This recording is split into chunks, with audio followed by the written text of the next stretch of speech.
मेरे आंगन में मिर्जा गालिब की बातें हैं। उतरा था चांद मेरे आंगन में पर सितारों को गवारा लगा। नहीं बोलूंगा ना, शोर करोगे तो शोर मत करो, इसका अर्थ भी बता दूंगा, पहले सुन लो आप। उतरा था चांद मेरे आंगन में पर सितारों को गवारा न था। मैं सितारों से बगावत कर लेता, पर क्या करूं चांद हमारा न था।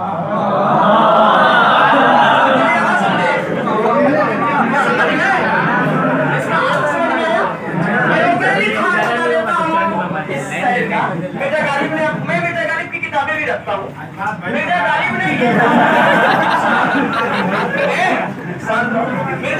ये कहा कि उतरा था चांद मेरे आंगन में पर सितारों को गवारा न था।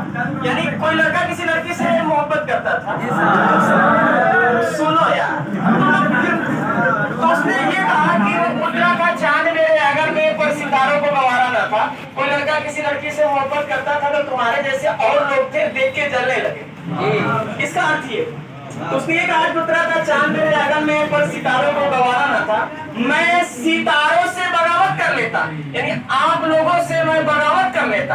लेकिन लास्ट में गालिब ने ये सोचा, पर क्या करूं चांद हमारा ना था, इसलिए कि लड़की उसकी नहीं किसी और से उसकी शादी हो जाएगी। इनकी बात होगी, यहाँ बात होगी, प्रतिशत की बात होगी।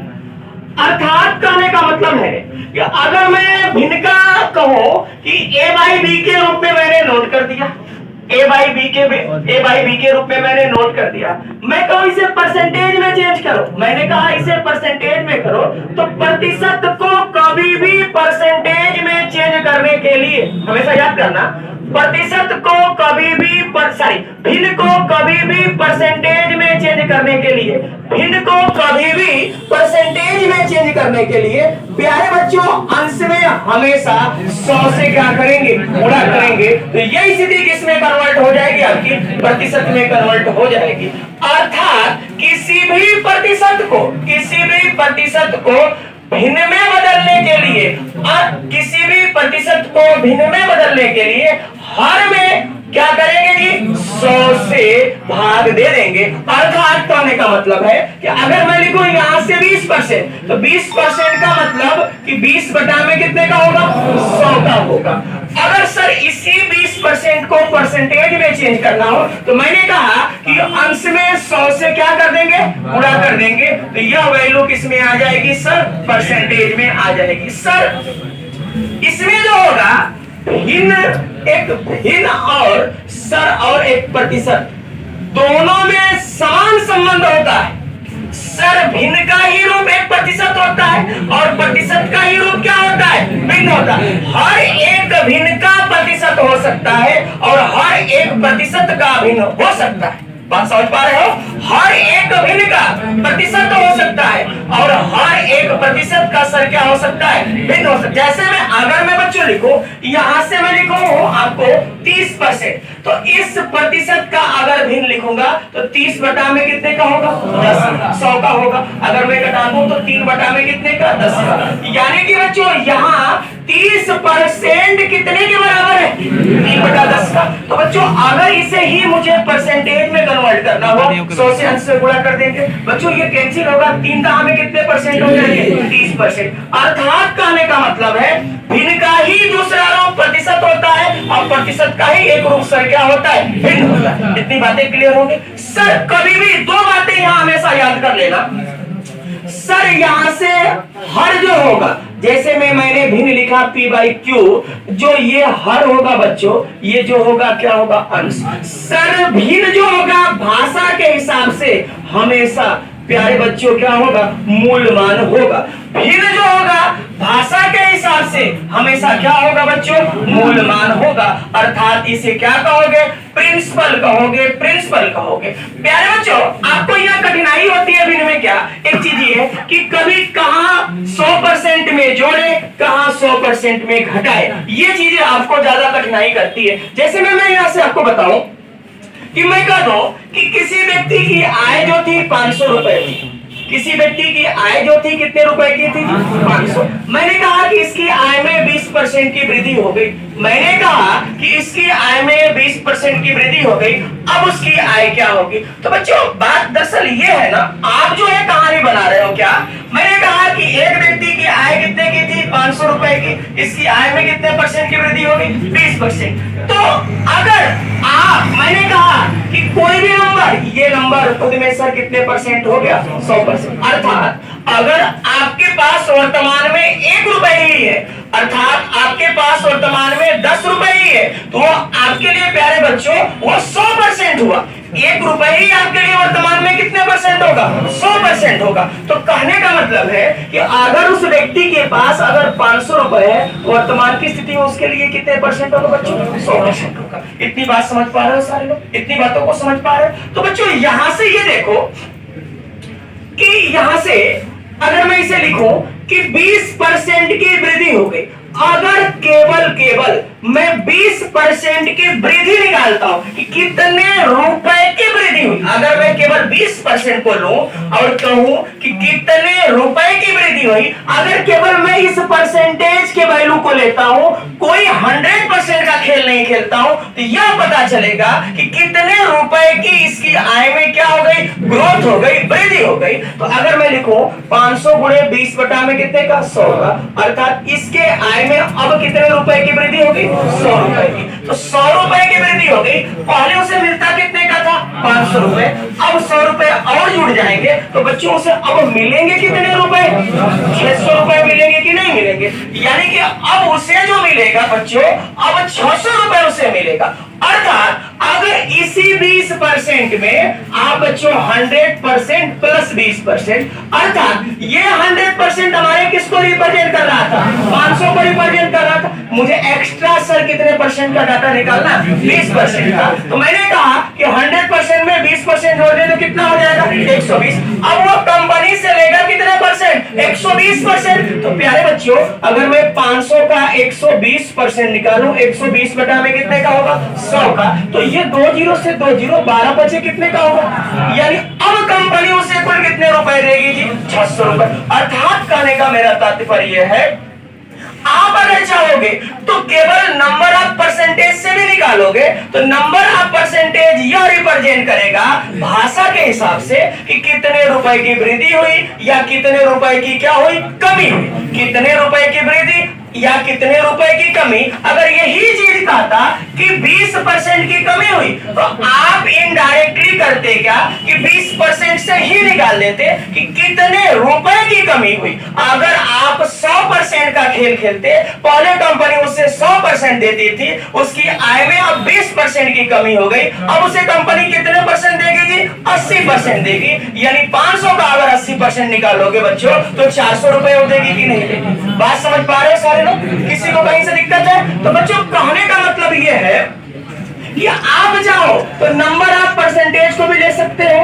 या उसमें 100% लिख के जोड़ के भाषा के हिसाब से घटा के कर सकते हो। जैसे में बच्चों मैंने कहा कि हर जो होगा मूल मान होगा, तो आप बताओ कि मैंने कहा 20%, सर बात किसकी कर रहा? इंक्रीजिंग का कर रहा। तो 20% का फ्रैक्शन 1 बटा कितने का होगा? 5 का। मैंने कहा हर जो होता है क्या होता है? मूल मान। यानी कि उसका वेतन 5 यूनिट था, 5 यूनिट से उसके वेतन में कितने की वृद्धि हुई जी? 1 यूनिट की वृद्धि हुई।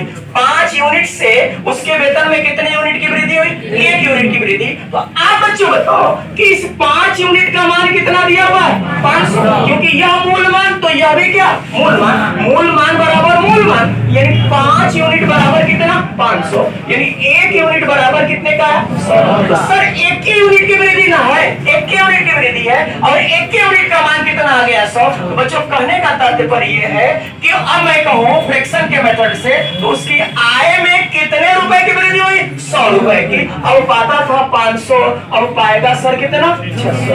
बात समझ पा रहे हो सारे लोग? कहीं से किसी को डाउट है? कहीं से भी किसी को डाउट है? या बच्चों ये 500 दिया हुआ है, यानी 100% का डाटा कितने का दिया हुआ है? 500 का दिया हुआ। तो बच्चों अगर मैं यहाँ से निकालूं तो 1% का डाटा कितने का होगा? 5 का। उसकी आय में इंक्रीजिंग कितने परसेंट की हो गई? 20% की। तो 1% का मान 5 आया तो 20% का कितना आ जाएगा? तो यहाँ से 20% का खेल खेल देंगे, 5 गुणे 20। अब उसकी आय में कितने रुपए की वृद्धि हो गई? 100 रुपए की। आप बताओ 500 100 कितने हो गए? 600। चाहे आप 100 मेथड लगाओ या फ्रैक्शन मेथड लगाओ या सर आप जो भी मेथड लगाओ, आपके रिजल्ट वही बन रहे हैं कि नहीं बन रहे? बन रहे हैं रिजल्ट। तो मैंने कहा हर जो होगा प्यारे बच्चों क्या होगा? मूलमान होगा। हर हमेशा सर क्या होगा? आपका भाषा के हिसाब से क्या होगा? मूलमान होगा। बच्चों अब यहां से क्या होगा? मैं कह दूं कि किसी व्यक्ति की आय में 30 रुपए की कमी होगी। बात को समझना। अच्छा मैं कह दूं किसी व्यक्ति की आय में 120 रुपए की, बात को समझना। मैं कहूं माना किसी व्यक्ति या किसी व्यक्ति की कंसेप्ट पे ध्यान दो। माना किसी व्यक्ति की आय में 120 रुपए की कमी हो गई, जिसके कारण उसकी आय में 20% की कमी हुई। तो बताइए कि उसकी कुल आय क्या रही होगी? अब बच्चों ये बताओ कि यह मूल मान दिया हुआ है या केवल कमी दिया हुआ है? कमी दिया हुआ है। अब बताओ उसके आय में कितने रुपए की कमी हो गई? 20 रुपए की कमी हो गई। यानी पहले कुछ और बाता कुछ और था, यहां से यहां तक पता था। इतने की क्या हो गई सर जी? कह सकते हो इतने की क्या हो गई? कमी हो गई। तो मैं तो कह दूं कि उसकी कुल आय क्या रही होगी? तो आप बताओ कि केवल यहाँ परसेंटेज दिया हुआ वैल्यू ऑफ परसेंटेज का खेल खेलोगे या 100 प्लस या 100 माइनस का खेल खेलोगे? नहीं सर, 100 माइनस का खेल नहीं खेलेंगे, केवल दिए हुए परसेंटेज के डाटा का खेल खेलेंगे। क्योंकि प्यारे बच्चों ये क्या है? कमी है। ये अभी क्या है? कमी है। यानी 20% का मान अब आपका कितना दिया हुआ है? 120। कभी भी बच्चों 80% मत करना। अगर 80% कहोगे तो कुल आय की कमी ज्ञात कर लिया ना, तो केवल 20% की कमी, यानी 20% कितने के बराबर होगा? 120। यानी 1% कितने के बराबर होगा? 6 का। तो 100% निकालेंगे तो कितने का होगा बच्चों? यानी उसकी कमाई कितने रुपए की हो रही थी? 600 का। तो बच्चों प्यारे बच्चों भाषा पे आप विशेष ध्यान देना कि भाषा दोनों का जो ये यूनिट जो ये मान दिया हुआ है, ये जो परसेंटेज दिया हुआ है, ये टोटल कमी का है या टोटल वृद्धि का है? कैसे दिया हुआ है? केवल भाषा का बोध कराना आप। अब कहां आपको ये 100% पे करना है, कहां 100 माइनस पे करना है, कहां आपको प्लस पे करने होंगे, कहां आपको सर माइनस पे करने होंगे। ये खेल सर बिल्कुल किस पे डिपेंड करेगा? भाषा पे डिपेंड करेगा। इतनी बात सबको क्लियर हो रही है? सर यहां से कभी भी बात को ध्यान देना सर, कभी भी प्रतिशत में वृद्धि या प्रतिशत में कमी, कभी भी प्रतिशत में वृद्धि या प्रतिशत में कमी हमेशा प्यारे बच्चों मूलमान पर याद करते हैं। जैसे मैं छोटे से मिसाल के तौर पे मैं कहूं किसी व्यक्ति की आय 100 रुपए थी, बाद में उसकी आय सर कितनी हो गई? 120 रुपए। तो मैं कहूं सिंपल सी बात है, मैं कहूं कि किसी व्यक्ति की आय 100 रुपए थी, बाद में उसकी आय बच्चों कितने की हो गई? 120 रुपए की हो गई। बच्चों मैं यहां से कहूं कि उसकी आय में कितने प्रतिशत की वृद्धि, तो बच्चों ध्यान देना कमा कितना रहा था पहले, बाद में कमाया कितना, यानी वृद्धि कितने की हुई? प्यारे बच्चों 20 की वृद्धि किस पर हुई? 100 पे या 120 पे हुई? 100 से ही तो 120 हुआ। यानी आपका ये जो है प्यारे बच्चों प्रारंभिक मान, या इसे आप बोल सकते हो डियर स्टूडेंट मूल मान। आप इसे बोल सकते हो क्या? प्रारंभिक मान, या आप इसे बोल सकते हो क्या? मूल मान। यानी प्यारे बच्चों 100 रुपए कमा रहा था, बाद में कमाया कितना? 120 रुपए। तो वृद्धि कितने की हो गई? 20 की। यानी वृद्धि 20 की हुई, 100 पे हुई या 120 पे? 100 पे। मैंने कहा परसेंटेज में कन्वर्ट करने के लिए कितने से गुणा? मैंने कहा कि परसेंटेज में कन्वर्ट करने के लिए अंश में कितने का गुणा? 100 का। ये 100 से 100 कैंसिल हो जाएगा, कितने परसेंट की वृद्धि हो गई? बात समझ में आया? अब बच्चों यही चीज मैं कहूं कि एक व्यक्ति है वो कमा रहा है 120 रुपए, एक व्यक्ति जो है कमा रहा है 120 रुपए, उसका कार्य कुशलता सही नहीं रहते हुए, उसकी कार्यकुशलता सही नहीं रहते हुए उसकी आय जो हो गई सर, उसके मालिक ने कितना कर दिया, 100 रुपए। तो अब मैं कहूं कि उसकी आय में कितने प्रतिशत की कमी हुई, तो अब मुझे बताओ कि अब जो तुलनात्मक स्थिति